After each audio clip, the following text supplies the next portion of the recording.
juste, ce seront des chercheurs qui, en moins de 12 minutes, j'espère, hein, c'est le contrat. En moins de 12 minutes, ils sont supposés vous donner un message et donc vulgariser leur sujet de recherche. Pour que vous sachiez, c'est le deuxième événement à Sherbrooke et donc la deuxième activité cette année. Donc on vient de tout commencer, il y aura d'autres choses, j'espère vous voir bientôt. Et aujourd'hui, c'est une occasion spéciale parce qu'on a une collaboration avec les Ribo Club. Et donc, même parmi ces 4 présentateurs, il y a 2 qui sont de Ribo Club et donc ils seront ici pour vous parler. Ah, 3? 3. Ok, d'accord. C'est pas ma faute, c'est Alexis. Donc, mais avant de commencer, il faut que vous sachiez que je fais en ce moment une étude statistique très sérieuse dans ma tête qui dit que les gens qui viennent à Vistrobrain, généralement, ont 3 choses en commun. Donc, je voudrais vous entendre parce que si je vous demande que vous êtes des personnes curieuses, qu'est-ce que vous me direz? Ah, yes. Si je vous dis que vous venez ici pour avoir du plaisir, personne ne vous a obligé à venir, j'espère. Qu'est-ce que vous me direz? Yeah. Est-ce que vous aimez la démocratie? Je suis obligé de dire yeah. Bon, voilà. Bah, c'est nos valeurs en tout cas. Si vous ne partagez pas nos valeurs, ce n'est pas un souci. Vous ne devez pas sortir de la salle, vous pouvez rester. Pour les gens qui sont chez vous, il faut que vous sachiez que ceci est enregistré. Donc, si vous ne voulez pas être enregistré, en gros, il faut sortir maintenant. Les gens qui sont ici, pas besoin de sortir non plus, seulement ne pas rentrer sur scène. Que c'est cette zone-là. Voilà. Je pense que... Oui. Je dois remercier aussi nos commanditaires pour les 48 consommations gratuites qu'on a partagées ce soir. Et on m'a informé qu'en fait, on vous a donné 2, pas juste une seule. Donc, que vous serez un public très collaborateur. En tout cas, dans une bonne ambiance. Si jamais vous avez besoin d'une boisson ou de manger quelque chose, les services se font au comptoir. Et voilà, et soyez attentifs parce qu'à la fin de toutes nos présentations, on a toujours nos fameux quiz dans lesquels il y aura des questions que vous pouvez répondre et gagner des fabuleux prix. Comme en premier prix, on va vous donner une carte pour 25 $ dans une librairie, laquelle je ne sais pas. Voilà, c'est une librairie qui est juste ici à côté. Moi, je voudrais ça. Je peux participer, Alexis? Oh. Comme deuxième prix, il y a 3 consos, donc à ajouter aux 2 bières qu'on vient de vous donner, une de 3 encore pour passer la bonne soirée. Et troisième prix, une conso. Voilà. Moi, je pense que c'est bien quand même. J'espère que vous êtes motivés. Donc, on va aller directement avec notre premier présentateur. J'ai rien oublié. Merci. La dernière fois, il m'a frappé. Là. Allez, le premier présentateur s'appelle Simon Boudreau. Donc, il est un ancien présentateur au Vistrobrain. Il est défenseur de la vérité, étudiant impliqué et champion de Jenga, d'après ici. Mais non, il m'a dit aussi qu'il est doctorant en biochimie. Et donc, j'espère que vous l'accueillerez avec un gros applaudissement. Simon, c'est à toi.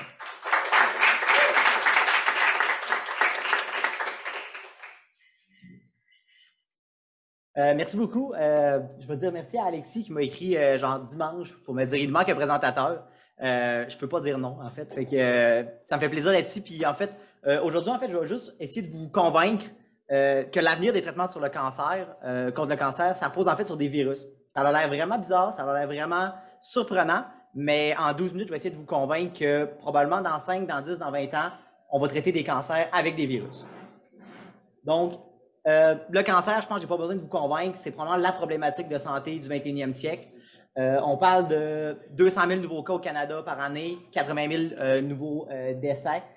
Et c'est la principale cause de décès au Canada, c'est 30% de tous les décès.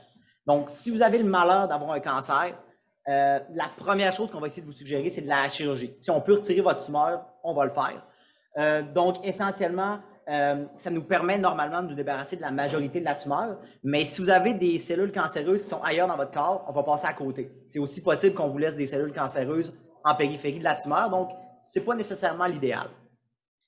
Il y a aussi, ce n'est pas tous les cancers qui sont opérables. Si vous avez un cancer du cerveau, peut-être que votre chirurgien va vous dire qu'il n'y a rien à faire. C'est malheureux, mais c'est une délimitation de la chirurgie. On peut aussi vous donner de la chimio. Donc, la chimio, essentiellement, c'est des agents qui vont juste bloquer la division des cellules.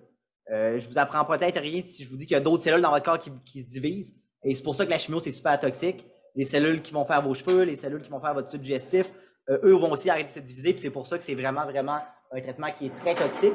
Mais l'avantage, c'est que c'est systémique. Donc, si vous avez des cellules cancéreuses ailleurs, on va peut-être être capable de les détruire avec de la chimio. Finalement, la dernière option qu'on a qui est la plus répandue, c'est de la radiothérapie. C'est essentiellement d'utiliser de la radiation pour aller détruire vos cellules cancéreuses. Ça va être un peu moins toxique que de la chimio, mais c'est encore une fois un traitement qui est localisé. Donc, si vous avez des cellules cancéreuses ailleurs, ces traitements-là n'en prendront pas en compte. Malheureusement, ça, c'est nos 3 principales options qu'on a présentement. Mais on a un autre allié dans le combat contre le cancer que les gens ne sont pas vraiment au courant qui existe, mais qui est en fait notre système immunitaire. Donc, je pense que vous savez, notre système immunitaire, c'est essentiellement un système de surveillance. Donc, c'est quelque chose qui surveille notre corps à tout moment, puis qui s'assure qu'il n'y a pas d'intrus, qu'il n'y a pas de non-soi à l'intérieur.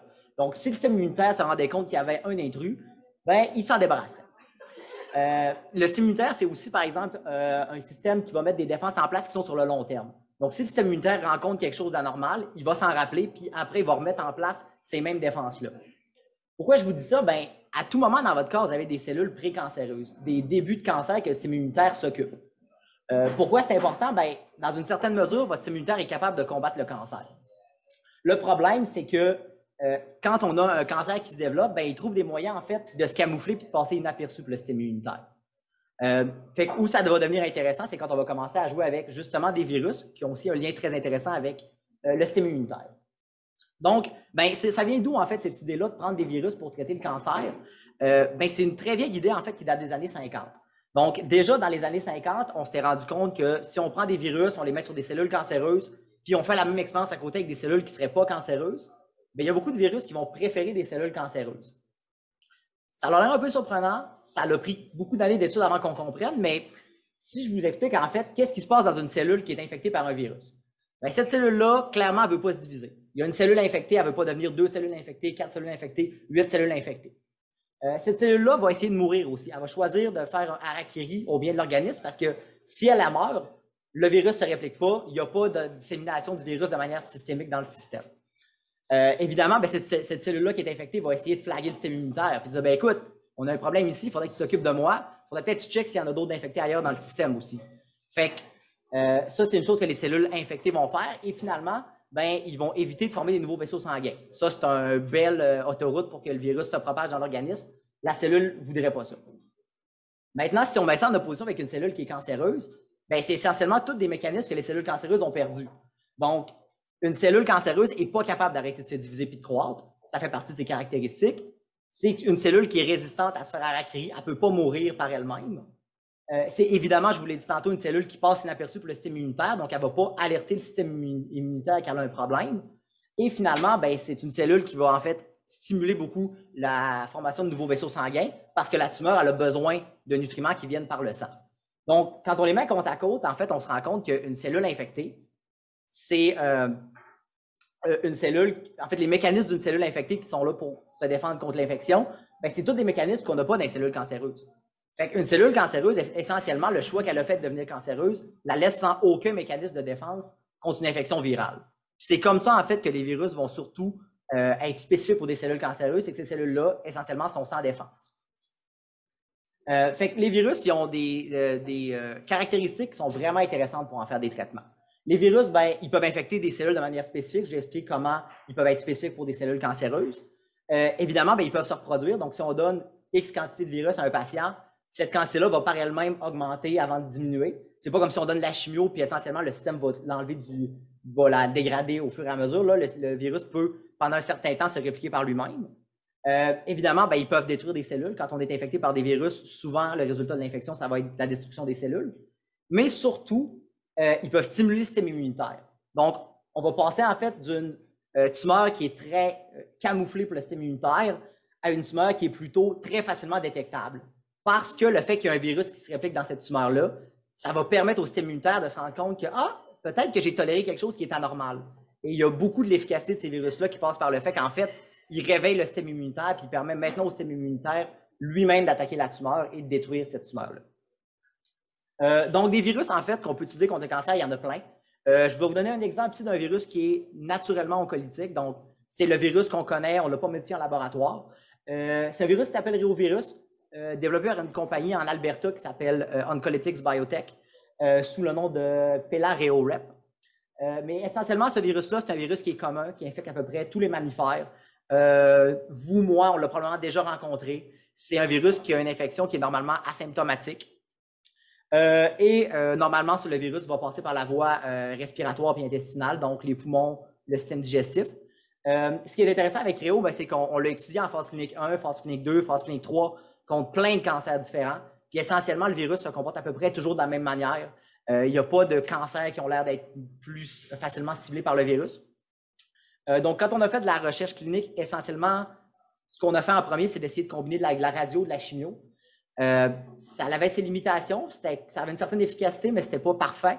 Mais ce qui est intéressant maintenant, c'est que les essais cliniques se dirigent vraiment sur utiliser des molécules qui vont aider le système immunitaire en plus. Donc, en plus de donner un virus qui va permettre au système immunitaire de mieux reconnaître la tumeur, on donne aussi des molécules qui vont aider le système immunitaire à être moins tolérant, puis donc de plus facilement attaquer la tumeur. Puis les deux combinés ensemble, on prend le pari que ça va être une meilleure combinaison qu'avec de la chimio, de la radio.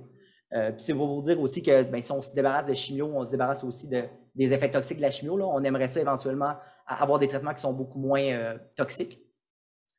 Sinon, on peut aussi en créer des virus pour traiter des cancers. C'est ce qu'on a fait avec adénovirus. Donc, si vous vous rappelez, le vaccin d'AstraZeneca était basé sur adénovirus.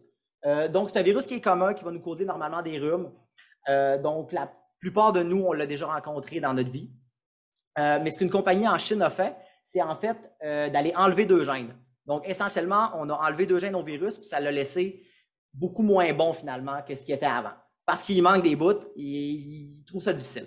Mais l'avantage, c'est que comme des cellules cancéreuses n'ont pas de mécanisme de défense, ces cellules-là continuent d'être correctement infectées par le virus, alors que des cellules saines autour dans l'organisme, ces cellules-là se défendent très bien contre un virus qui manque 2 gènes. Donc, ça le spécifie vraiment aux cellules cancéreuses. Et la compagnie l'a développé en combinaison avec de la chimiothérapie. Donc, ça va m'amener en fait à vous parler un peu de comment on peut prendre des virus, soit qu'on a modifiés, ou même des virus qu'on rencontrerait naturellement dans l'environnement, puis les rendre meilleurs en fait pour détruire des cellules cancéreuses. Donc, on peut clairement augmenter leur sélectivité pour des cellules cancéreuses, fait qu'aller les adresser vraiment juste à la tumeur et pas ailleurs. Ça, je vais vous parler d'adéno. En fait, ce qu'on a fait, c'est qu'on le rend moins bon. S'il est moins bon, il ne se réplique pas dans des cellules saines, mais il continue de se répliquer dans nos cellules de la tumeur. Ce qu'on peut aussi faire, c'est utiliser, en fait, les virus ont des récepteurs à leur surface. Donc, on peut nous-mêmes choisir de changer le récepteur pour mettre quelque chose qui serait la serrure d'une clé qui serait sur la tumeur. Puis là, notre virus va aller vers la tumeur naturellement. Sinon, on peut aussi essayer d'améliorer la capacité de ces virus-là à détruire les cellules cancéreuses. Donc, il existe différentes manières. Une qui est vraiment intéressante, qui a déjà été faite, c'est de donner au virus la clé qui active la chimio. Donc, au lieu de donner une chimio qui est active, on va donner maintenant une chimio qui serait inactive, plus de toxicité du tout. Puis, le seul endroit dans le corps où la chimio va être activée, c'est les cellules qui sont infectées par le virus. Fait que maintenant, notre chimio, elle devient activée juste dans des cellules de la tumeur. Puis, on a beaucoup moins de toxicité, mais on continue d'utiliser l'avantage de la chimio. Donc, c'est une belle manière de faire une synergie entre nos 2 traitements dans ce cas-là. Puis, on peut évidemment donner au virus des gènes qui vont induire la mort des cellules cancéreuses. C'est une autre manière aussi de faire. Et finalement, on a parlé beaucoup du système immunitaire. On peut aussi donner au virus des gènes qui vont stimuler le système immunitaire. Donc, des choses qui vont être sécrétées au sein de la tumeur, qui vont induire en fait le système immunitaire à se diviser dans ce coin-là, à faire une réponse contre la tumeur. Et ça aussi, ça a déjà été fait. Fait que finalement, je vais finir un peu avec le système immunitaire. Là. Je vous ai beaucoup parlé du système immunitaire comme du good guy. En fait, il est là pour en fait, aider la destruction de la tumeur. Fait que quand le virus infecte la tumeur, le système immunitaire se réveille, il attaque la tumeur. Puis c'est vraiment important dans ces traitements-là parce que le système immunitaire va développer une réponse qui peut durer dans le temps aussi. Donc, si vous aviez une rechute, peut-être que votre système immunitaire est suffisamment fort pour combattre la tumeur par lui-même. Mais si vous avez réfléchi un peu, là, des virus, vous en rencontrez à tous les jours de votre vie, puis votre système immunitaire leur donne une volée.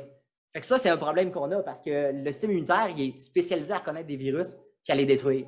Donc, quand on veut développer des virus, c'est certain que notre système immunitaire va les reconnaître éventuellement, va faire des anticorps contre ces virus-là.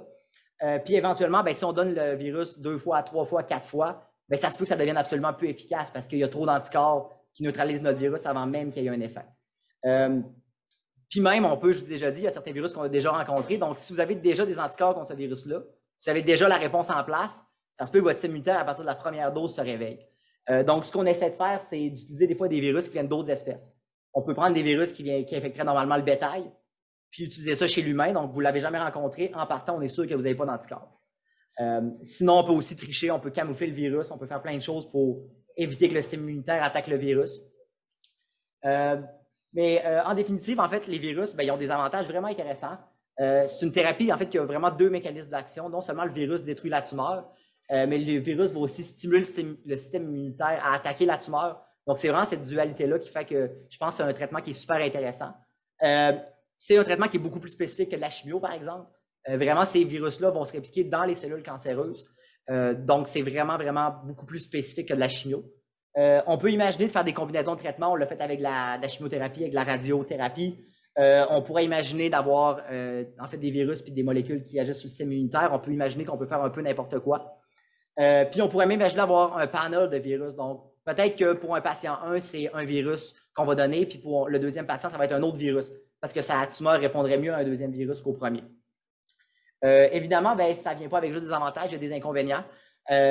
L'efficacité n'est pas encore nécessairement là au complet. On fait beaucoup de recherches cliniques, on fait beaucoup de recherches fondamentales pour comprendre ces virus-là, mais on n'est pas nécessairement rendu au point où c'est appliqué demain en phase de tout de go chez des patients.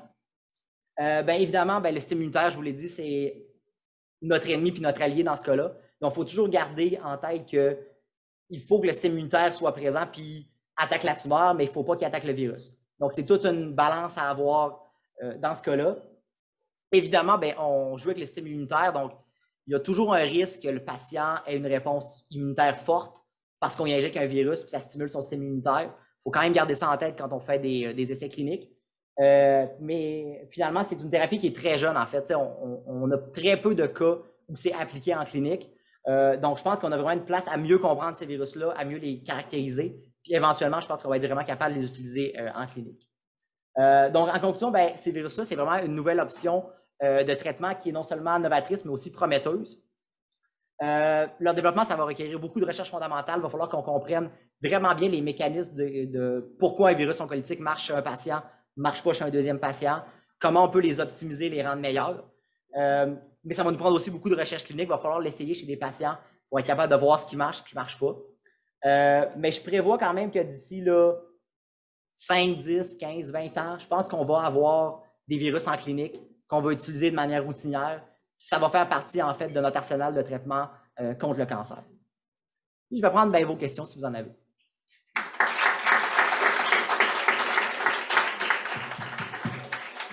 Merci beaucoup, Simon. Du coup, je vous présente. Ceci, c'est le micro de questions. Voilà, vous pouvez venir poser vos questions ici. Donc, venez pas trop. Non, je sais pas vrai. Si vous avez des questions, venez vraiment. Je pense qu'on a temps pour 2-3 questions en général. Donc, soyez curieux. Venez.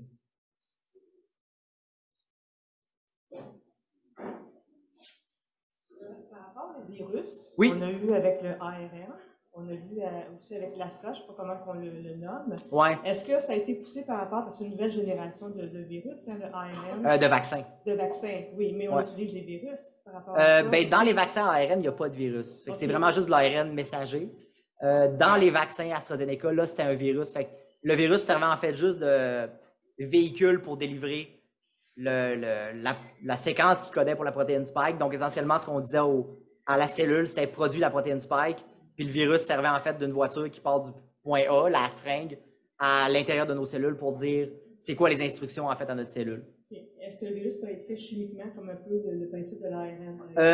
En fait, oui. Si on veut penser d'un point de vue clinique, là, si on décidait demain matin qu'on donne du réovirus à tout le monde pour le cancer du pancréas, on les ferait faire dans des bioréacteurs. Donc, essentiellement, on ferait pousser plein de cellules, puis on les infecterait avec le virus.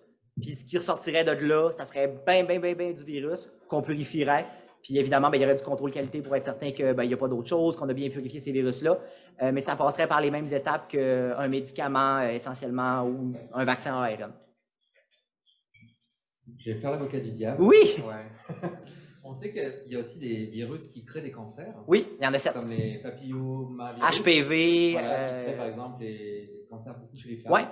Est-ce qu'on n'a pas un risque en fait de réveiller ces virus qui sont peut-être endormis ou qui, en stimulant un peu soit le système immunitaire ou soit même d'autres cellules qu'on ne voudrait pas infecter. Ouais. Tu as dit les cellules qui ne sont pas cancéreuses et puis on les infecterait. Est-ce qu'il n'y a pas un Oui, risque? ben, c'est sûr que mettons, les 7 virus qui sont oncogéniques, c'est des virus qui sont un peu à part. C'est des virus qui ont des infections chroniques, qui vont finalement s'intégrer dans le génome pendant qu'ils se répliquent. Il y a beaucoup d'effets pernicieux de ces virus-là. Ce pas des virus qu'on étudie pour des traitements contre le cancer. Maintenant, les virus qu'on étudie, c'est des virus qui sont beaucoup plus aigus. C'est des virus que tu attrapes le virus, tu as un rhume, ton corps le claire normalement. Donc, c'est des virus qui sont beaucoup plus normalement dans un cycle de vie où il n'y a pas d'infection chronique. C'est plutôt des virus qui vont nous infecter. Notre système immunitaire va se réveiller, va s'en débarrasser, puis ensuite, on va passer à autre chose. C'est sûr qu'évidemment, il faut garder en tête le long terme. Dans nos essais cliniques, il faut toujours garder en tête, comme je parlais à la fin, le système immunitaire qui peut se réveiller de manière trop forte contre un virus. Mais il faut quand même paramétrer ça quand on fait des essais cliniques puis être certain que ça n'arrive pas. Puis c'est quoi la tolérance qu'on peut avoir à ça? Est-ce que c'est une fois sur 1 million? Est-ce que c'est une fois sur 100 000? C'est comme les effets en fait adverses des vaccins. Il faut s'assurer que le risque ne dépasse pas le bénéfice.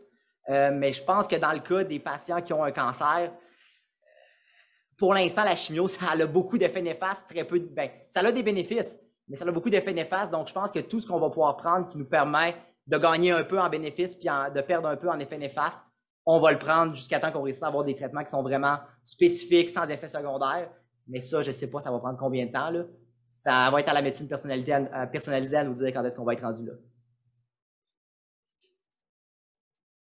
Bien, merci beaucoup.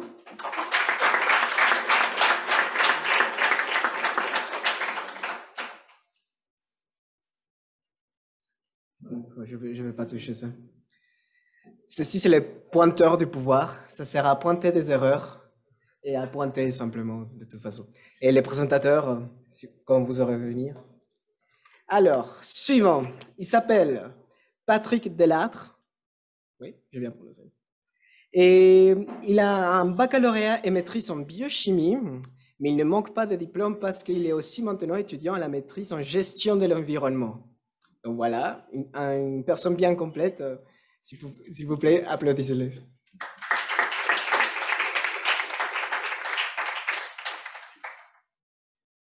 Bonjour tout le monde, bonjour Internet. Donc aujourd'hui, comme vous pouvez voir dans ma présentation, on va parler un peu de casse-tête puis comment les concepts de casse-tête qu'on voit à la maternelle peuvent aussi s'appliquer une fois qu'on est rendu à l'université un peu en recherche.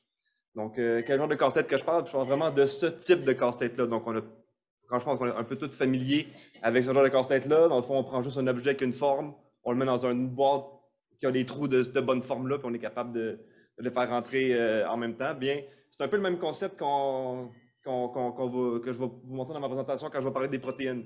Donc, on peut imaginer la boîte là, comme une protéine.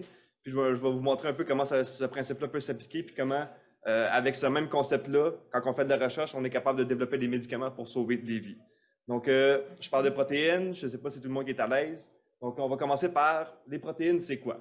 Donc, ça dépend à qui je le demande. Des fois, je demande à du monde qui sont dans les domaines des sciences, des fois non. Fait que des fois, j'ai des réponses un peu qui vont un peu partout. Donc, des fois, les protéines, j'ai ceux qui sont amateurs de nourriture, ils vont me répondre des protéines alimentaires, du steak, du poulet, des choses comme ça. Donc, ça, c'est des protéines, mais ce n'est pas les protéines dans lesquelles je vais vraiment parler aujourd'hui. Donc, il y en a aussi des fois ceux qui s'entraînent ou qui font attention des fois à l'alimentation. Des fois, les protéines sont en format un peu plus pur. Donc, des surplus de protéines, tout ça, c'est plus en format de poudre. On met ça dans notre shaker quand on va au gym ou quand on se lève le matin. Donc, ça aussi, c'est un peu des protéines, mais ce n'est pas non plus ceux-là qu'on va parler aujourd'hui. Ceux, justement, qui ont travaillé un peu dans le domaine des sciences, là, qui ont fait de la biologie, des fois même secondaire, cégep, même à l'université. Des fois, les protéines, on les voit un peu plus comme des espèces de ronds ou des carrés, vraiment juste plus d'un format schématisé.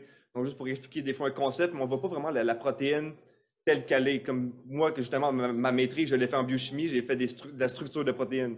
Donc, la protéine, ça a vraiment une structure qui va être unique à elle-même. Puis, c'est plus que juste un carré ou un steak ou de la poudre. Donc, je vous montre un exemple un peu ici. Donc, si vous n'avez jamais vraiment vu ça, c'est pas grave, je vais le développer un peu pendant ma présentation.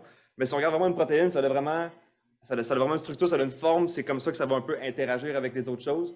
Donc, on peut le voir ici un peu, là, on voit comme une espèce de ruban, ça fait des torsades, ça fait des espèces de choses comme ça. Donc, c'est vraiment ce qu'on appelle un polymère. Donc, c'est vraiment une chaîne d'acides aminés.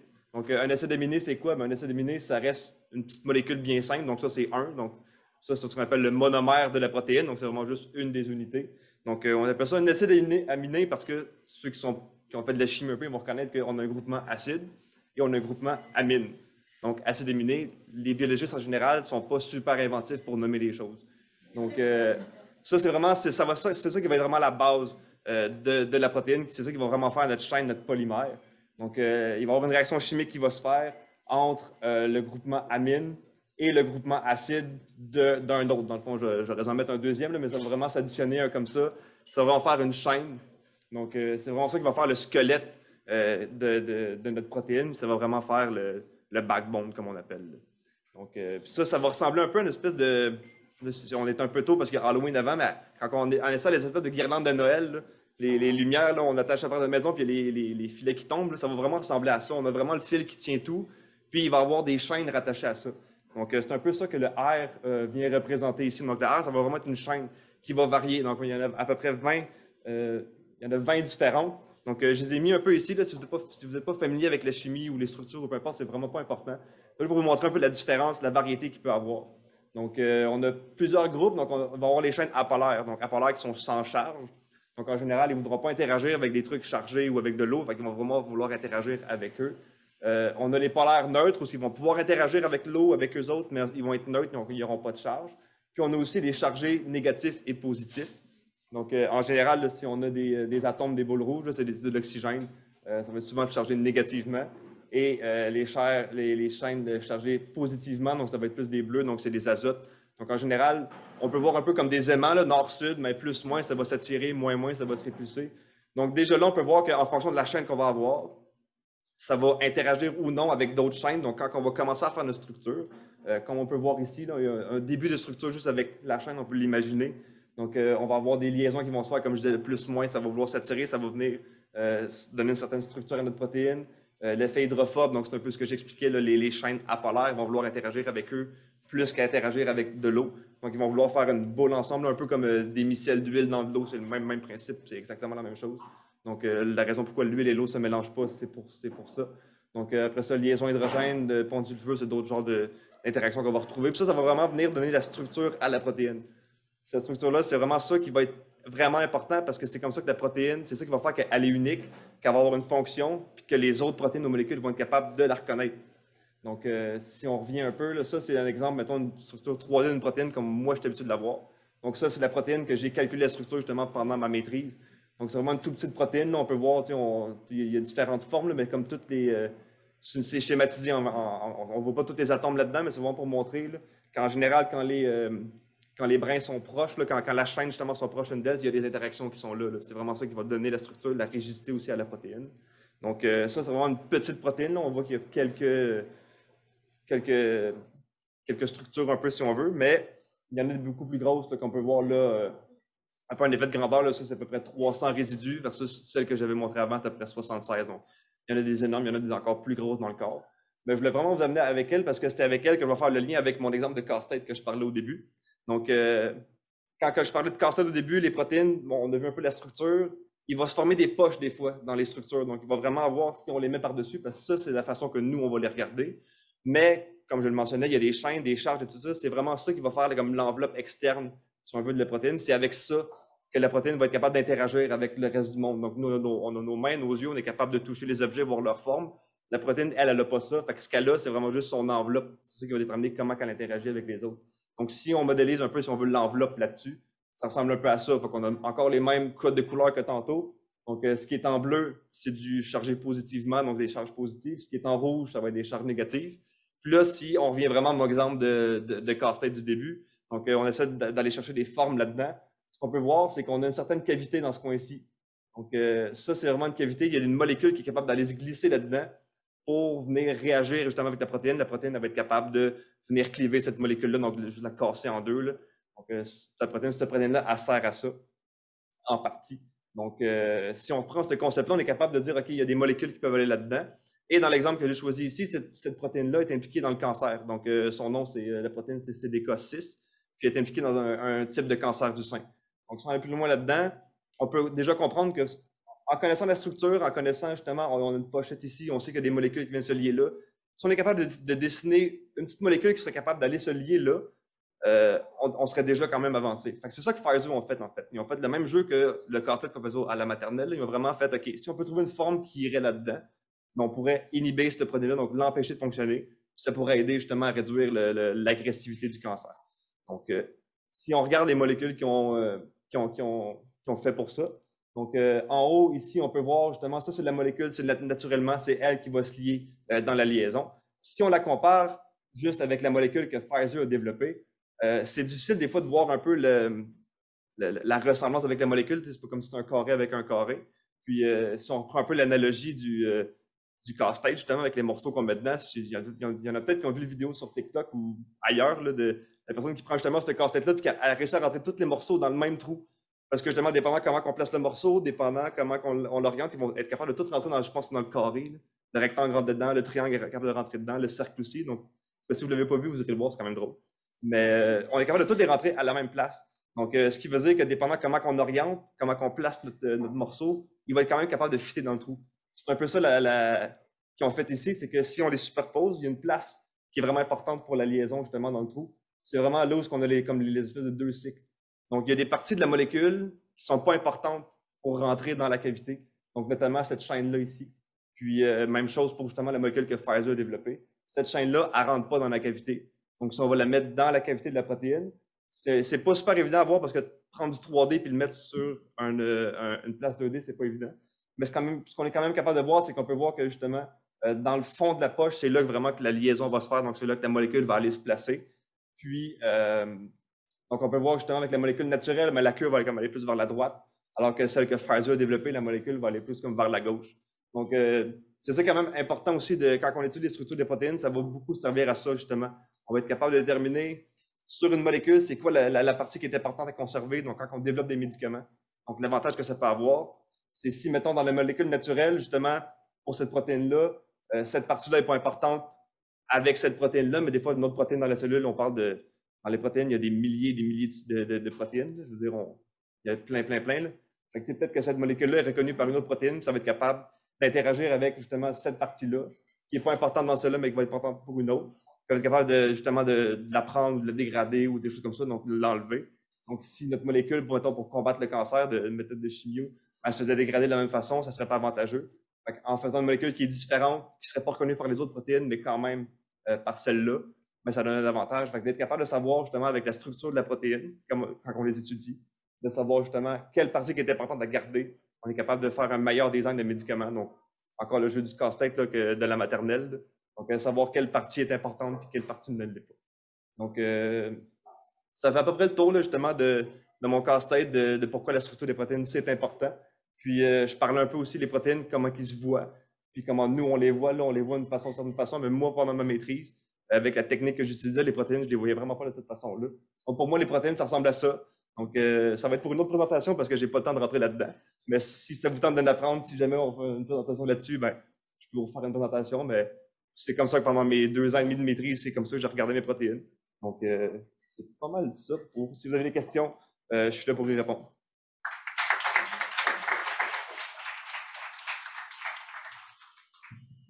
Je vous rassure, on ne bouge pas les micros de présentation à présentation, donc c'est encore ici. À vous. Allô? Salut. Est-ce que vous faites des trips de script pour le faire? Qu'est-ce que tu veux dire, les trips de script? Est-ce que vous scriptez des choses? Non, ils sont déjà prescriptés. Je ne suis pas un informaticien ou un... Mais vous avez du code, vous avez un logiciel dans lequel vous rentrez les structures que vous avez designées ou vous avez rendues en 3D pour voir s'il y a des fits possibles. Non, il y a des façons de le faire. Il y a des programmes informatiques que je n'ai pas programmés, qu'il y a du monde spécialisé dedans qui l'ont fait. Mais on est capable d'aller modéliser justement si je reviens. Là. Comme ici, là, la poche, là, on la voit visuellement, mais des fois, on ne la voit pas aussi claire. Là. Il y a des programmes qui sont capables justement d'aller faire ça. Est-ce que ça vient, je ne vais pas geeker là-dessus, mais est-ce que ça vient comme identifier visuellement pour vous comme chercheur, c'est quoi les poches? Ça me donne des pistes de recherche. Dans le fond, c'est que des fois, c'est un software, là, je veux dire, c'est programmé, je veux dire, ça fait des erreurs, mais ça vient nous indiquer où on pourrait regarder. Donc, après ça, on va le regarder plus attentivement, on va regarder. Souvent, là c'est pas pire, mais comme souvent, ce qui va arriver, c'est qu'on va faire la structure avec la molécule dedans. Comme je pense que c'est justement celle-là ici. Donc, celle-là, la structure a été faite de la protéine avec la molécule dedans.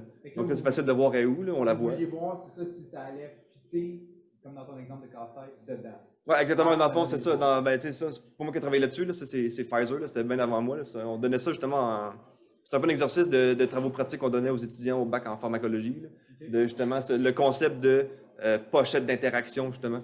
Donc, je trouvais la narrative intéressante parce que si on parle d'un casse-tête, c'est facile à comprendre. Je pense que n'importe qui est capable de comprendre ces concepts-là. Donc, c'est pour ça que j'avais pris cet exemple-là, mais moi, je n'ai pas travaillé spécifiquement là-dessus. C'est super intéressant. Merci. Ça doit être moins fun de regarder la version 2D schématisée. La version 2D, c'est une autre histoire. C'est quand même super. Il y a beaucoup d'informations qui se cachent là-dedans, mais il faut être capable de le lire comme du monde. Ouais. C'est ça l'affaire. Ça a l'air une game de Battleship. Ouais, c'est à peu près ça. Celui qui pose plein de questions. Vas-y. Ouais. Parce qu'on c'est une soirée sur les biomolécules, je voulais quand même que tu donnes une petite idée du nombre de protéines qu'on a dans une cellule, par exemple, pour que les gens aient une petite idée. Puis, combien de temps ça te prend d'avoir une structure? Peut-être quand tu es un étudiant dans un labo. Nombre de protéines. Pour leur donner un petit peu une vision un petit peu plus réaliste Si je de me la rappelle. recherche sur les protéines. Ouais, si je me rappelle bien, pour le nombre, quand ils ont fini le séquencage du génome en 2001, en tout cas même quelques années après, ils ont fini, il y avait 20 000 gènes codés pour des protéines, donc c'est minimum 20 000 protéines. Des fois, il y a des modifications qui peuvent se faire après, fait que ça augmente. Puis dans les, il me semble, 10 ou 12 ans, il y a un labo de recherche justement ici à Sherbrooke qui ont découvert des protéines alternatives. Donc c'est une autre façon, des protéines qui sont comme encodées d'une autre façon dans le génome. Je ne rentrerai pas trop là-dedans, mais c'est à peu près ça. Puis ils ont découvert un potentiel de 80 ou 90 000 protéines de plus qui pourraient être encodées dans le génome. Fait qu'on parle d'au-dessus de 100 000 protéines différentes. Ça, c'est sans compter justement les modifications qu'on peut faire aux protéines une fois qu'elles sont juste exprimées. Sans trop rentrer là-dedans, là, ça vous donne une idée de on joue dans quel range de nombre. Après ça, le temps, ça dépend de la méthode utilisée pour trouver une structure. C'est sûr, ça dépend de la grosseur de la protéine aussi. Moi, ça m'a pris environ un an et demi pour une protéine qui avait juste 76 acides aminés dedans. Il y a des protéines de 200 quelques résidus, ça peut prendre jusqu'à 2 ans. Ça, c'est avec la technique que nous, on a utilisée, qui est une technique qui est plus longue, mais qui peut donner plus d'informations à long terme. C'est des techniques qui sont des fois moins longues pour des plus grosses protéines, mais dans le fond, ces techniques-là, c'est comme si on prenait une photo. Donc, ça nous permet de voir la structure, certes, mais avec la technique que nous, on utilise, celle-là, ça ne ressemble pas, mais on est capable de faire la dynamique de la protéine aussi. Ça, ce que je montrais beaucoup ce soir, c'est des photos de protéines, mais des protéines, c'est vivant, ça bouge. Donc, d'être capable de voir ces mouvements-là, ça peut nous indiquer sur comment la protéine va interagir avec d'autres protéines, des molécules, des choses comme ça. Donc, mais ça donne un peu un aperçu du temps que ça prend à calculer une protéine. Fait que si au-dessus de 100 000 protéines, si on fait chacun une structure à coup de 2 ans, c'est long, mais on n'est pas tout seul à travailler là-dessus, fait que ça va plus vite. C'est tout? Trop facile.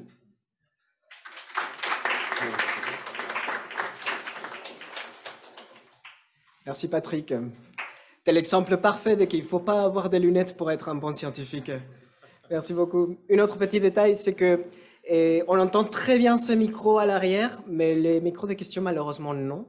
Donc, quand ils poseront des questions, je demande au présentateur de refaire la question, la reformuler peut-être s'il faut.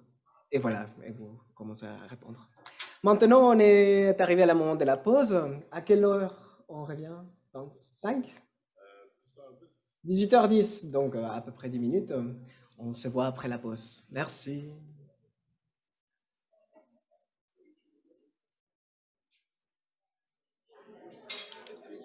Allô, allô, bienvenue de retour. Je pense que vous avez bien mangé, vous avez bien bu. Yes. On est prêt pour recevoir les prochains? Cool. Alors, le troisième, il s'appelle Nuhu Haidara. Il est chercheur en biologie moléculaire et il est titulaire d'un doctorat en sciences de la vie et de la santé de l'université Paris-Saclay en France. Donc voilà, j'espère que vous allez bien apprécier ce qu'il a à nous dire aujourd'hui. Bienvenue Nuhu.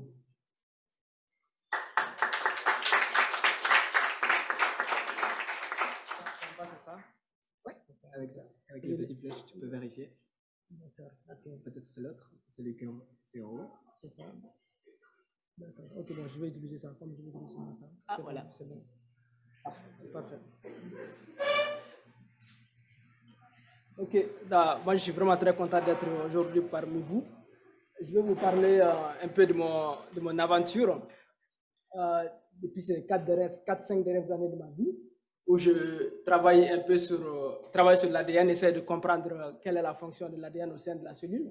Et plus précisément, je ne travaille pas sur n'importe quel ADN, l'ADN qui a été considéré comme étant de l'ADN poubelle.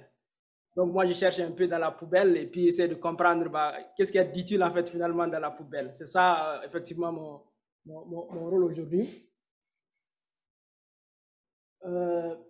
Donc dans un premier temps, je vais vous dire d'abord à quoi en fait c'est réellement en fait l'ADN poubelle dans cette présentation. Je vous présente ici en fait une cellule eucaryote dans laquelle vous pouvez voir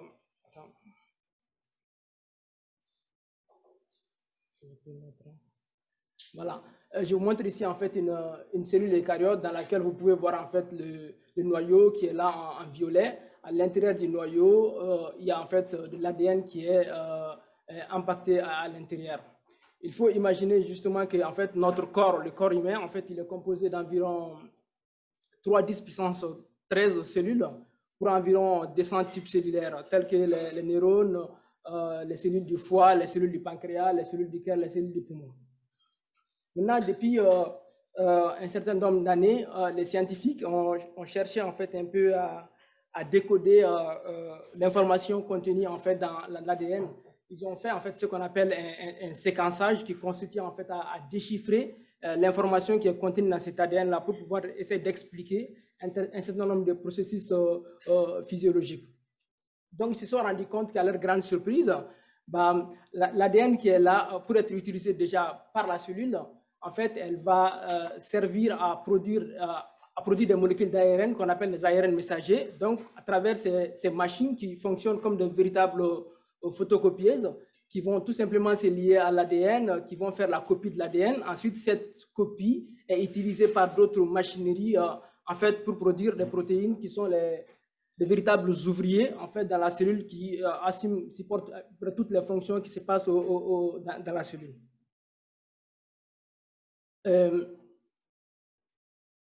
Donc, il faut imaginer quand les scientifiques ont essayé de décoder en fait l'ADN, ils se sont rendus compte que l'ADN apparaissait comme un livre en fait, dans lequel en fait il y a des paragraphes et il y a des chapitres et que la cellule a besoin en fait de décoder ces chapitres-là pour pouvoir en fait fonctionner de manière correcte. Mais à leur grande surprise, ils se sont rendus compte que bah, en fait dans ce grand ouvrage, la cellule n'utilise qu'environ 2%. Donc, c'est un livre de 100 pages. C'est comme si la cellule utilise en fait finalement 2 pages pour pouvoir fonctionner. Bah, la question qui s'est posée naturellement, à quoi servaient les restes finalement? Quel est le rôle en fait de cet ADN? Mais cet ADN a été considéré, dès qu'on a vu ça, a été considéré comme étant l'ADN poubelle. Donc, elle ne servait absolument à rien.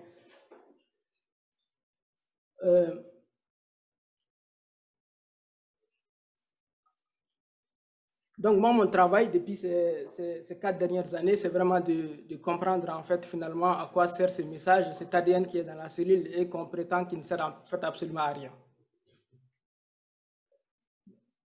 Donc, en science, de manière générale, pour attaquer une problématique scientifique, pour comprendre un processus physiologique, dans les laboratoires, on peut très difficilement travailler sur des humains.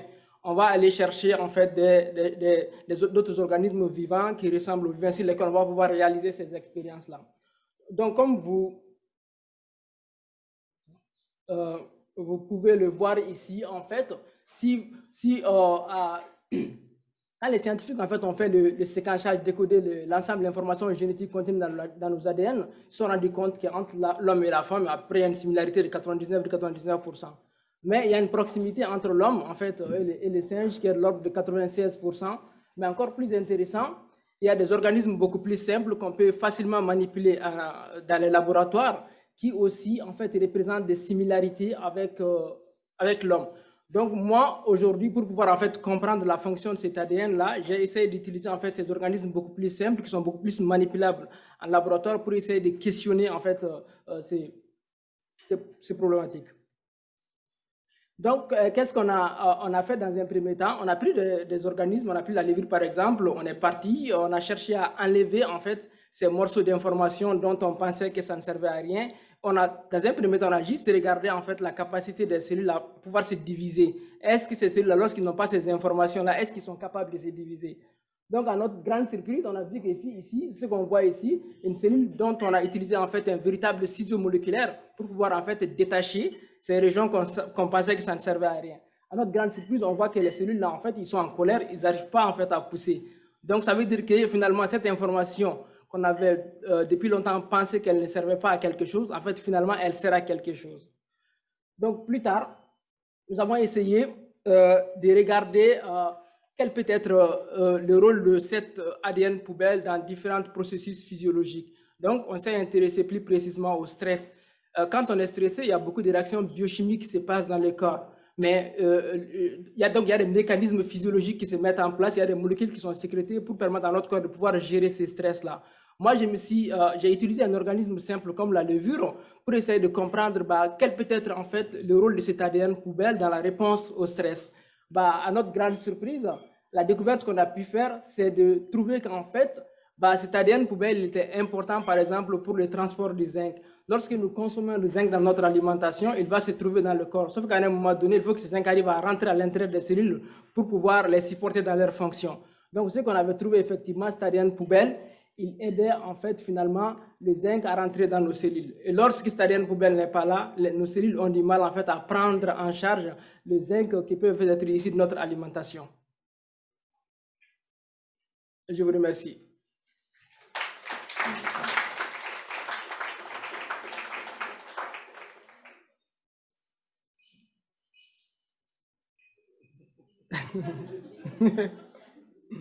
C'est moi le prochain présentateur, il faudra poser des questions. Donc là, tu as présenté qu'il y avait 2 pages sur le livre sur 100 qui étaient utiles. Oui. Donc il y en a 98 qui ne servent à rien. C'est ça. Mais qui servent quand même à quelque chose, a priori. Finalement. Est-ce que tu peux nous dire, ça c'est pour l'homme, mais est-ce que pour d'autres organismes, est-ce que le livre est moins gros sûrement, mais est-ce qu'il y a plus de pages utiles? Est-ce qu'il y a des organismes comme la souris ou, je sais pas, les grenouilles qui ont moins d'ADN poubelle peut-être. Est-ce que l'évolution fait qu'on a plus d'ADN poubelle? Est-ce que tu peux nous en parler? Ça, honnêtement, pour la grenouille, peut-être pour la souris, je ne sais pas. Mais je sais que pour la levure, on est un peu dans la même fourchette. On a à peu près aussi juste en fait 2% du livre qui est lu et le 98% du livre dont on pense que ça ne sert pas à quelque chose. Mais ce qu'on sait aussi, c'est qu'il y a eu aussi beaucoup de travaux pour essayer de comprendre un peu le rôle de cet ADN poubelle-là. Et les scientifiques ont vu aussi que, en fait, souvent, des modifications dans ces régions de l'ADN poubelle sont aussi associées à des pathologies comme le cancer. Donc, pointant en fait son importance en fait dans le fonctionnement normal de nos cellules. Donc, chez la souris et consorts, moi je ne sais pas, mais en tout cas pour la levure, elle représente à peu près le même range que l'ordre de 2% du livre qui est finalement lié pour permettre à la cellule de fonctionner de manière correcte. Et contrairement à l'ADN poubelle, combien de pages de ce livre je peux enlever et que ça marche encore? Ça, c'est une très bonne question. Ça, c'est ce que les scientifiques essayent de faire, d'essayer de fur et à mesure d'enlever différents morceaux et de voir en fait comment est-ce que nos cellules peuvent fonctionner. Mais aujourd'hui, ce qu'on sait quand même, c'est qu'il n'y a pas beaucoup de fractions, à cause aussi des progrès technologiques, on a pu voir qu'il n'y a pas beaucoup de fractions qu'on peut enlever qui va impacter en fait le fonctionnement de la cellule. C'est-à-dire qu'il y a beaucoup de régions dont on pensait qu'ils ne servaient à rien avant, mais avec les progrès technologiques, on sait qu'effectivement ça sert à quelque chose. Mais c'est juste qu'avant, on n'avait pas les bonnes lunettes pour pouvoir comprendre les choses, mais aujourd'hui, avec les progrès, effectivement, on sait que cet ADN poubelle, en fait, il n'en est réellement pas de l'ADN poubelle, mais il sert en fait au fonctionnement normal de la cellule. Salut. Est-ce qu'on peut ajouter de l'ADN poubelle? Ajouter, c'est-à-dire? Vous l'avez enlevé, vous avez vu que la cellule ne permettait pas au zinc de pénétrer à l'intérieur de la cellule correctement pour l'aider. Exactement. Nous, dans la publication qu'on a fait, c'est ce qu'on a fait effectivement. On l'a enlevé, on a vu que les cellules avaient du mal à traiter les zinc. On l'a remis, on a restauré la capacité en fait, des cellules à traiter les zinc. Donc, ce qui montre effectivement son implication dans le traitement du zinc. Je dis n'importe quoi parce que je peux Non, c'est une très bonne question. Si j'enlève l'ADN poubelle qui gère le zinc, je mets un ADN poubelle qui aide à faire rentrer le cuivre. Est-ce que ça marche? Ça ne marche pas. Parce que ça ne marche pas parce que ce sont des transporteurs qui sont très spécifiques. Okay. Par exemple, vous allez trouver à la surface de la cellule, il y a différents types de transporteurs qui ont des affinités pour différents types de métaux. Donc, le fer va avoir son transporteur, le zinc va avoir son transporteur. Pour le fer, pour le cuivre, c'est un bon exemple parce que pour le cuivre aussi, on a montré dans un autre travail qui a été fait qu'effectivement, cette ADN poubelle est important pour le transport de cuivre. Voilà. OK, puis, je vais essayer de formuler ça. Ouais. Fait que tu peux l'enlever et inhiber une fonction de la cellule. Elle n'est pas capable de se reproduire. C'est ça. Puis là, vous avez été capable de le remettre puis faire comme, hey, ça marche. Ça marche là. Là, c'est un niveau fonctionnel. C'est un nouveau fonctionnel. Est-ce que, pour reprendre l'analogie du livre, c'est que c'est pas le bon roman, c'est pas la bonne histoire, ça ne fit pas dans l'ordre, et vous n'êtes pas capable de changer, de faire une modification? Non, on ne peut pas changer si vous voulez, quand on prend un paragraphe du livre qui est de l'ADN poubelle, ce paragraphe, quand on l'enlève, il faut qu'on le remette à sa place. Si on le remet ailleurs, le livre il est mal lu, donc il est mal compris et ça va avoir des conséquences. Super, merci. C'est ça. Je t'en prie.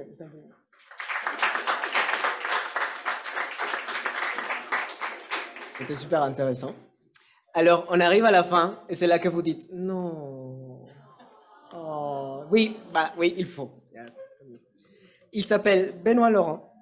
Il a eu un doctorat en France et son postdoc aux États-Unis, en quoi, je ne sais pas, c'est pas écrit. Mais en ce moment, il travaille sur le vieillissement à l'université de Sherbrooke et il est actuellement professeur adjoint au département de biochimie. Donc, on l'applaudit bien fort, Benoît.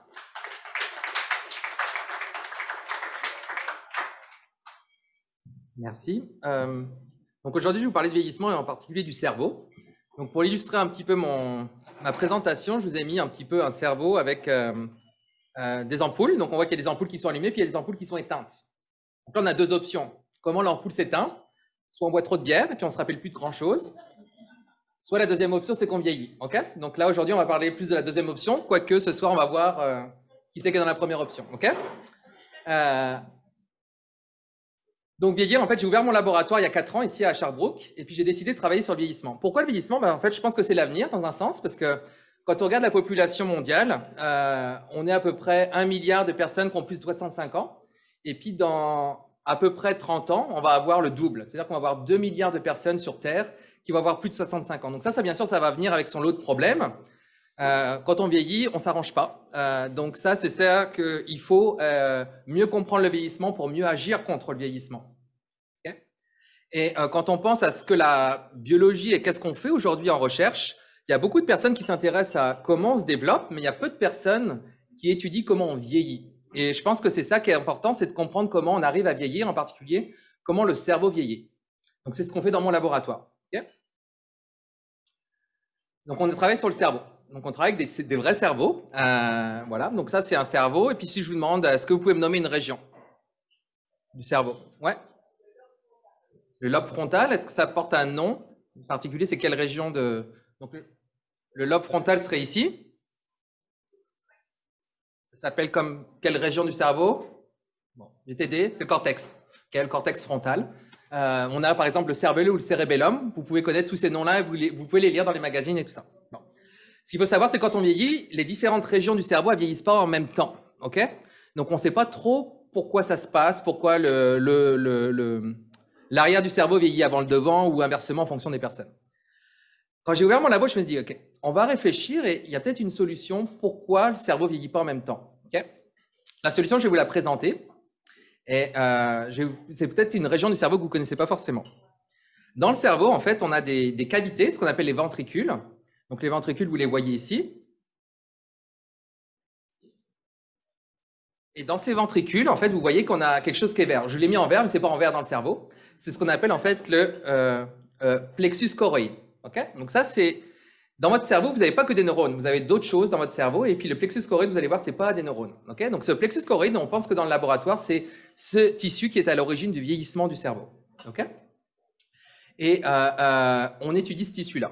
Donc, pour illustrer mes propos, je vais vous montrer une vraie photo d'un vrai cerveau humain. Okay, donc ça, dans votre cerveau, si je le coupe, ça, c'est à quoi ressemble votre choroïde plexus. Donc, ça vous fait quoi comme impression? Vous pensez à quoi? Ça ressemble un peu à une huître. Okay, bon, on mangerait des huîtres à Noël, vous penserez à moi. Donc ça, c'est un choroïde plexus dans un cerveau. Okay, donc ce tissu-là, si je zoome, en fait, on voit que dans ce tissu-là, il y a des amas cellulaires.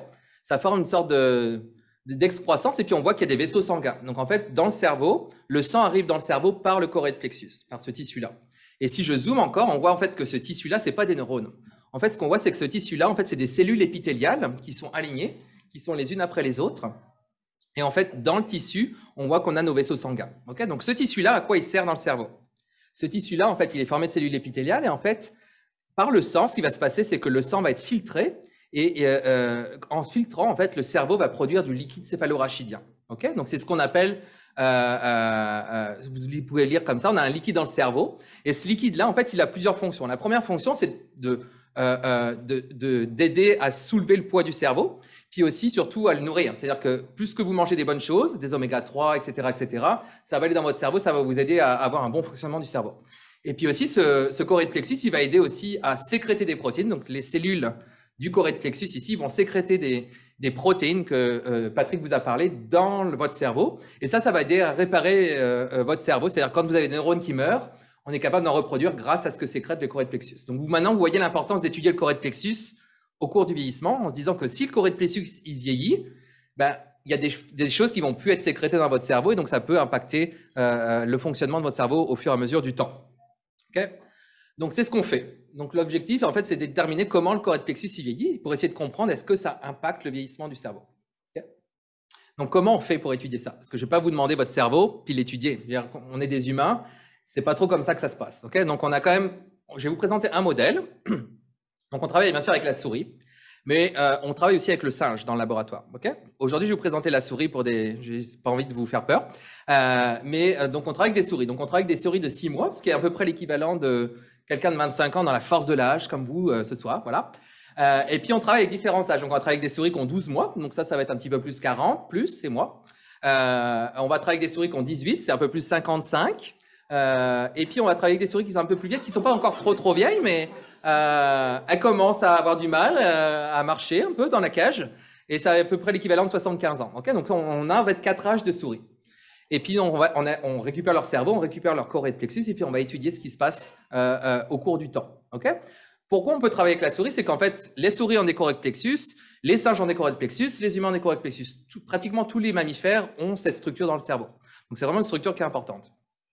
Okay, donc, ce soir, c'est une soirée Bistro Brain qui est sur les biomolécules. Donc, je voulais un petit peu parler des biomolécules. Donc, quand on veut étudier le vieillissement, quelles biomolécules on étudie? Okay, ça, c'est la question qu'on pourrait se poser. Bon, ce soir, vous avez vu qu'il y avait 3 types de biomolécules. Okay, on a eu, pas dans l'ordre, j'aurais dû être le deuxième, mais on a eu Patrick qui nous a parlé des protéines, on a nous qui nous a parlé de l'ADN, et puis moi qui vous parlais un petit peu de l'ARN. Donc, l'ADN, pour résumer, c'est donc la matière qu'on a dans le noyau de nos cellules, on va faire une copie, ça va être l'ARN. Et cet ARN, on va le traduire en protéines. Et ça, c'est ce que vous a expliqué Patrick. Okay, donc, moi, en fait, aujourd'hui, je représente l'ARN. Et puis, je fais partie du Ribo Club. Donc, c'est un club sur Sherbrooke qui adore l'ARN. Donc, ce soir, voilà, je représente ce club-là. Et puis, en fait, de manière non officielle, nous et puis Simon sont aussi dans le club, même s'ils travaillent sur d'autres choses. Okay, donc, en fait, pour étudier le vieillissement du chorioïde plexus, nous, on s'est intéressé à cette biomolécule qu'on appelle l'ARN. Okay, qu'est-ce qu'on fait, en fait, quand on étudie cet ARN-là? Donc là, on vient de vous expliquer que dans le noyau de la cellule, on a de l'ADN. Et puis là, on a différents gènes. Donc là, je vous ai mis un gène A et un gène B. Okay, et ce gène-là, donc il va produire des ARN. Donc on va faire une copie de ce gène-là. Et donc, on va avoir un ARN A et puis on va avoir un ARN B. Jusque-là, tout le monde suit? OK. Bon. Ce qui se passe, c'est que c'est pas aussi simple. On va pas produire un ARN A et puis un ARN B. En fait, ce qui se passe, c'est que dans la cellule, il va y avoir des gènes qui vont produire un peu d'ARN, par exemple comme l'ARN A. Mais on peut avoir des gènes comme le gène B qui va produire beaucoup d'ARN. Okay, donc, pour là que vous compreniez comment on étudie ces ARN-là, je vous ai mis un peu des températures. Quand il y a beaucoup d'ARN, il fait un peu froid, donc on est bleu. Et puis, quand un gène va produire beaucoup d'ARN, je le mets rouge, c'est-à-dire qu'il fait chaud. Okay, vous allez suivre comme ça? Okay. Ce qui se passe, c'est qu'on pense qu'au cours du vieillissement, quand une cellule commence à vieillir, il y a certains gènes qui ne produisaient pas beaucoup d'ARN, ils vont commencer à produire un peu plus d'ARN. Donc là, la température remonte. Il y a des gènes qui étaient bien chauds là, puis c'est un peu comme en ce moment là, on est en été, puis là on a l'impression qu'on est quasiment en hiver, mais pourtant on n'est pas encore à -20 là. Donc il y a des gènes qui vont produire moins d'ARN, donc la température descend. Et puis quand on va voir des cellules qui vont être âgées, on va voir en fait qu'il y a des gènes qui vont complètement changer d'expression et qui vont produire beaucoup d'ARN, et puis d'autres qui vont complètement s'éteindre. Okay, donc vous voyez un petit peu comment on est capable d'étudier les ARN. Okay, donc nous ce qu'on a fait, c'est qu'on a regardé ce qui se passait dans le chorioïde plexus, dans le cerveau, au cours du vieillissement. Donc, on a regardé pour 20 000 gènes. Okay? Patrick vous a dit qu'il y avait à peu près 20 000 gènes qui produisaient des protéines. Donc, il y a 20 000 gènes qui produisent des ARN. OK? Donc, ça, c'est les gènes qu'on a pu détecter qui étaient intéressants dans le choré de plexus, dans votre cerveau. OK? Donc, on voit qu'on a des gènes qui sont bleus. Donc, c'est quoi les gènes bleus? Est-ce que quelqu'un peut me dire? Ils n'ont pas beaucoup d'expression. OK? Et puis, on voit qu'on a des gènes qui produisent beaucoup d'ARN aussi. OK? Donc, ça, c'est une petite souris qui est normale, qui a 25 ans, qui est un peu l'âge des personnes dans la salle. OK? Ce qui se passe, c'est qu'on a regardé ce qui se passait au cours du vieillissement. OK? Ce qu'on voit, c'est que quand on approche 40, ou quand on a passé 40 comme moi, là, on voit qu'on commence déjà à avoir les changements de couleur. Là, okay? On voit que c'est un peu comme les saisons en ce moment, là, les arbres deviennent un petit peu plus rouges. Là. Donc là, on voit qu'il y a des gènes qui étaient bleus qui commencent à devenir rouges, puis il y en a des gènes qui restent quand même un peu rouges et puis qui commencent à devenir bleus. Puis ce qu'on voit, c'est qu'au cours du vieillissement, donc plus on avance dans l'âge, plus on voit en fait les gènes changent d'expression dans le cerveau. Okay? Donc on a des gènes qui étaient bleus qui vont devenir rouges, donc c'est-à-dire des gènes qui ne s'exprimaient pas qui vont s'exprimer, puis on a des gènes qui s'exprimaient qui vont plus s'exprimer. Okay?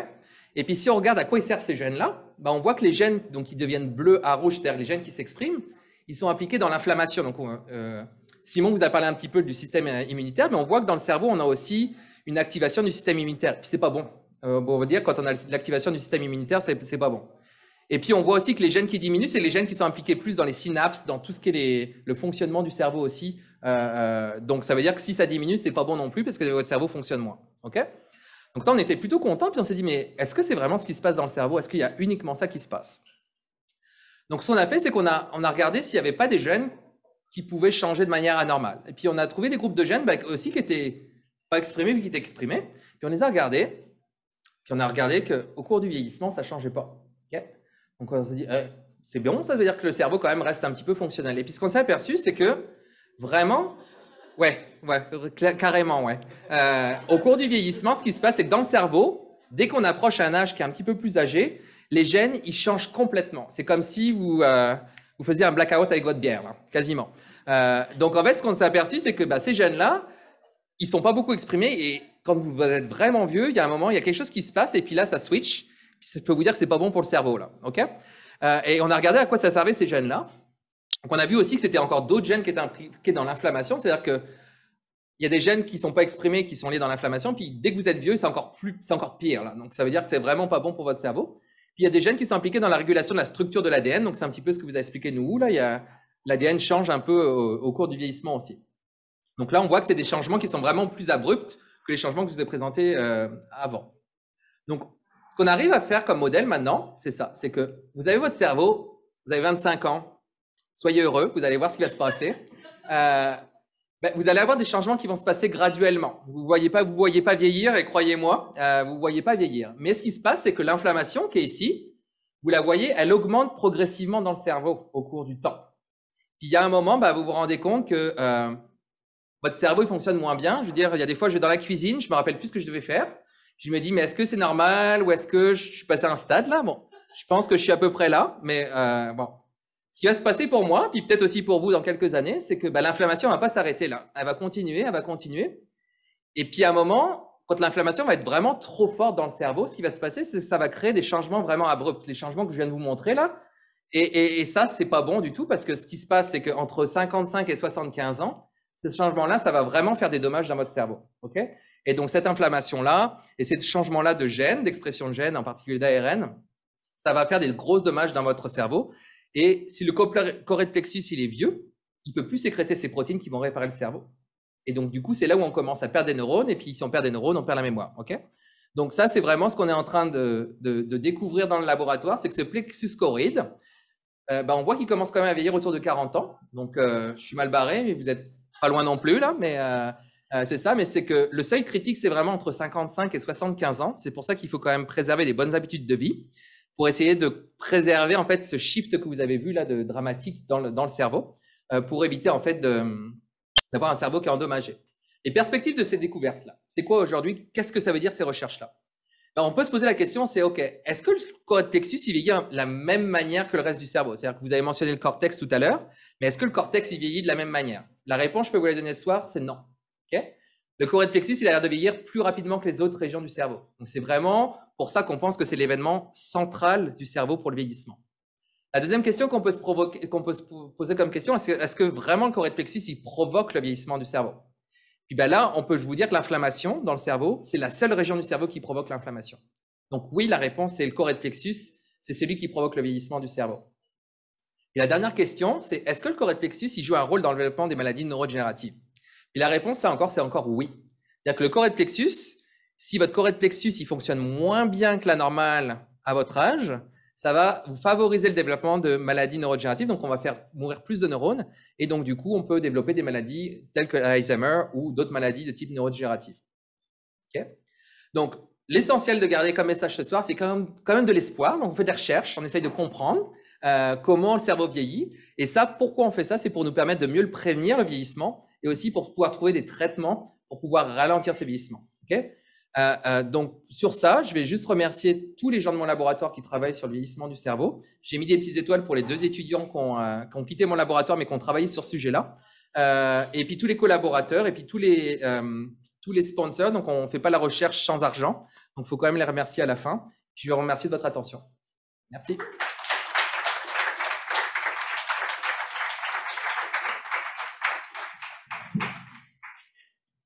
Allô? Oui. Je vais peut-être être un petit peu genrée avec ma question, mais est-ce qu'on a pu remarquer que le vieillissement se faisait de la même manière chez les hommes et chez les femmes, et si l'andropause ou la ménopause affectait ce vieillissement-là?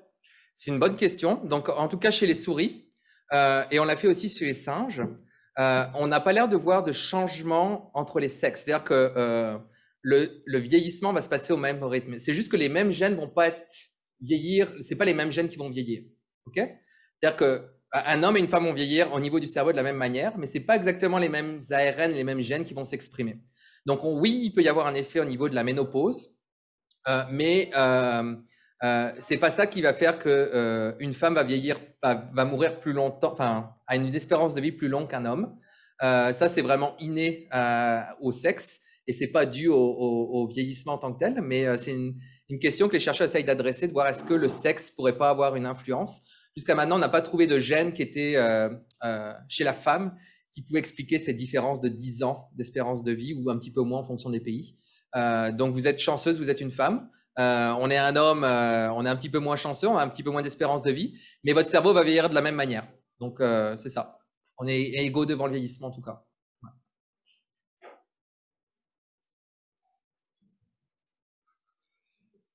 Moi, je me demandais, c'est un peu dans la même idée, la question, là. C'est, selon les habitudes de vie, comment ça peut faire une différence selon les chiffres, mettons, des gens qu'on parlait, là, mettons, là, on a vu qu'à 75 ans, il y avait une grosse différence. Ouais, donc ça, c'est une très, très bonne question. Je vais revenir, en fait, au début avec ma photo du cerveau. Ce que je demande toujours à mes étudiants en cours, à ton avis, c'est fait de quoi le cerveau? C'est quoi le cerveau? C'est quoi comme matériel? Si je te montre, tu me dis c'est fait de quoi là? Si je te dis, c'est quoi le composant principal du cerveau? Je dirais la matière grise, mais je connais pas. Oui, c'est quoi la matière grise? Bonne question. Ça paraît gris sur les images. Donc en fait, le cerveau, c'est 70% de lipides. C'est que du gras. OK? Donc votre cerveau, c'est que du gras. Donc quand on vous bassine, manger des oméga 3, c'est parce qu'en fait, le cerveau, donc les neurones, donc un neurone, vous savez, c'est une sorte de couverture, ce qu'on appelle la myéline, et la myéline, c'est aussi du gras. Donc en fait, il faut que le cerveau soit nourri de gras, et il faut que ça soit du bon gras. Okay? Donc ce qu'on a aperçu, c'est qu'au cours du vieillissement, la taille du cerveau rétrécit, ça diminue à peu près de 5% tous les 10 ans, à partir de l'âge de 45 ans. Okay? Et donc on a moins de masse, moins de lipides en fait.